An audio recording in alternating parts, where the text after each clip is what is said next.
له 1992 کال راهیسې امریکا یو اټومي بم هم نه دی چاودولی، خو بیا هم هر کال د امریکا حکومت په رسمي ډول اعلان کوي چې د دوی ټول اټومي بمونه لا هم فعال دي او د اړتیا پر وخت به سم کار وکړي. همدلته یوه ډیره مهمه او عجیبه پوښتنه پیدا کیږي: که اټومي بمونه نه ازمویل کیږي نو امریکا څنګه پوهیږي چې لا هم کار کوي؟ د دې پوښتنې ځواب د نیو مکسیکو ایالت په یوه پټه او بې کړکۍ ودانۍ کښې پروت دی. هلته یو ستر او خطرناک ماشین شته چې زی ماشین نومیږي. له ازموینې مخکې د خونې دننه ټول لوی کاپاسیټرونه په برېښنا چارج کیږي. دا چارج کول ډیر وخت نیسي او د کمپیوټرونو پر سکرین د ولټاژ کرښې ښکاري. هیڅوک د خونې دننه نه پاتې کیږي، ځکه که دومره زیاته انرژي ناڅاپه خوشې شي ټوله ودانۍ له منځه وړلی شي. کله چې هر څه چمتو شي تخنیکر شمیرنه پیلوي. ناڅاپه 26 میلیونه امپیره برېښنا د ځانګړو لیږدونکو کرښو له لارې یوې وړې مسي نللیکې ته داخلیږي. دا نللیکه د نریو سیمونو له کوچنیو ستنو جوړه شوې ده. په همدې شبکه کښې یو ډېر قوي مقناطیسي میدان جوړیږي او ټول سیمونه په یوازې 95 نانو ثانیو کښې دننه راټولیږي.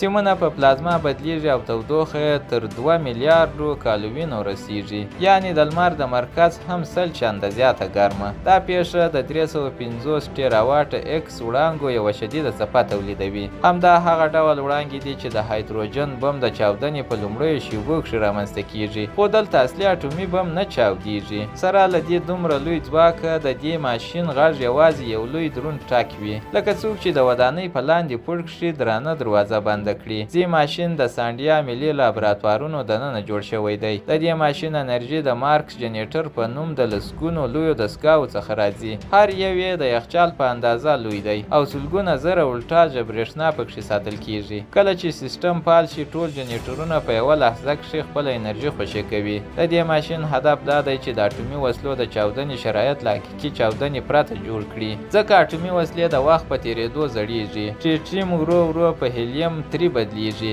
کیمیاوي مواد خرابیږي او د پلوټونیم په مرکزي برخو کښې واړه درزونه پیدا کیږي. د امریکا اصلي ویره دا نه ده چې بم به بې وخته وچاودي، ویره دا ده چې د اړتیا پر وخت به هیڅ کار ونه کړي. وروستی حقیقي اټومي ازموینه اپریشن ریوایډرز نومیږي. یو دانه 20 کیلو ټنه بم د صحرا تر ځمکې لاندې 1500 فوټه ژور ښخ شوی و. کله چې وچاودېده غر د 30 ثانیو لپاره ولړزېده او بیا هر څه خاموش شول. د هغه وروسته امریکا نورې اټومي چاودنې بندې کړې. په 1996 کال کښې بیل کلینټن د اټومي ازموینو د بندیز تړون لاسلیک کړ، خو د امریکا سنا هغه هیڅکله تصویب نه کړ. یعنې امریکا قانونا نه ده ژمنه شوې چې ازموینې به نه کوي، خو عملاً یې بندي کړي دي. اوس ساینسپوهان د زی ماشین دننه د وسلو مواد ازمويي. هلته د پلوټونیم